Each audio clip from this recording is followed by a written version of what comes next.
নন্দীর বাজারে অনেকগুলো ঘর পড়ে গিয়েছে, ক্ষতিগ্রস্ত হয়েছে। এই জন্য আমরা আসলে শোকাহত।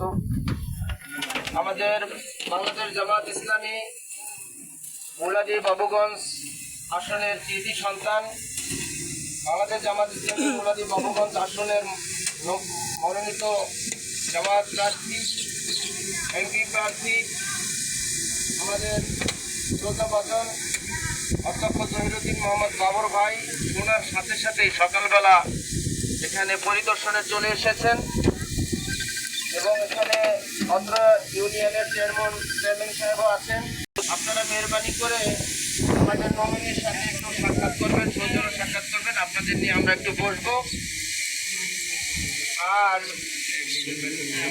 আপনাদের উদ্দেশ্যে আমাদের নমিনি মোহতারাম রহমান এসেছেন, জনাব জহিরুদ্দিন মোহাম্মদ বাবর ভাই আপনাদের উদ্দেশ্যে কিছু কথা রাখবেন।